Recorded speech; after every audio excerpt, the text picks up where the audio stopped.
Hello everybody, this is Al from Healthy Home Cleaning and Restoration.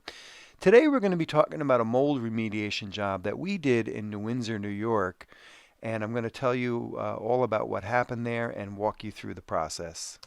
Way back in Hurricane Irene and Lee, which now seems like ancient history, the sump pump in this house failed, and it was left unattended for about 6 weeks until mold started to grow up in the living space and the occupants began reporting problems with their breathing. So once this happens, water and mold food and humidity and temperature all combine to create a perfect storm for mold to begin to grow.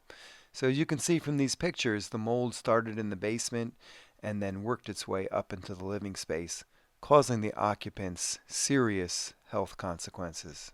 This happens, what do? We've got to get the mold out of the air, we've got to get the mold off of the surfaces, and we've got to get all of the mold contaminated material out of that space.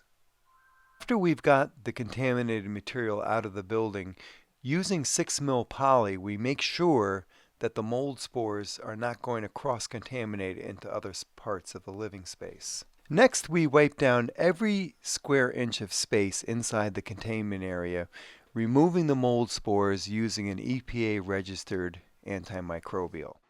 All right, in order to remove the mold spores from the air, we use a specialized piece of equipment called an air scrubber.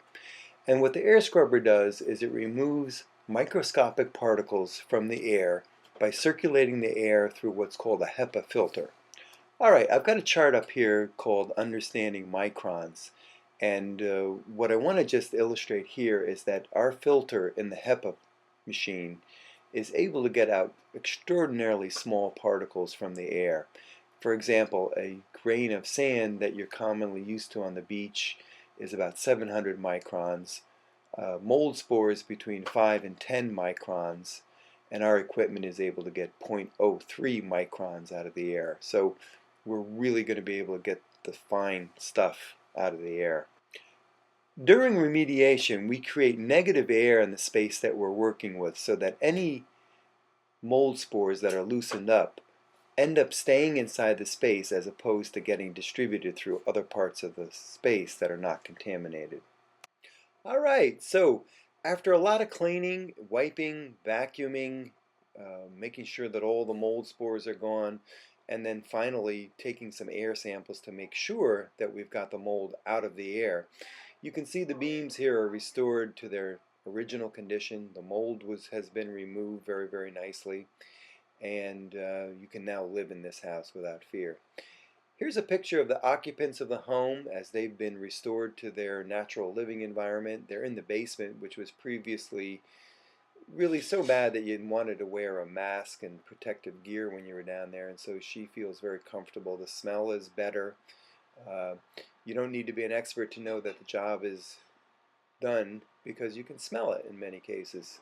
So if mold is your problem, if it's come into your life and you just got to get it out of your house, my name is Al from Healthy Home Cleaning and Restoration. I'm a certified mold remediation contractor. I'm a certified mold inspector. I'll take the time to come to your home and give you a good understanding of the scope of work that's going to be involved, provide you with a written estimate, and then be able to take care of your problem once we agree upon things. All right, that's it for today. Thanks.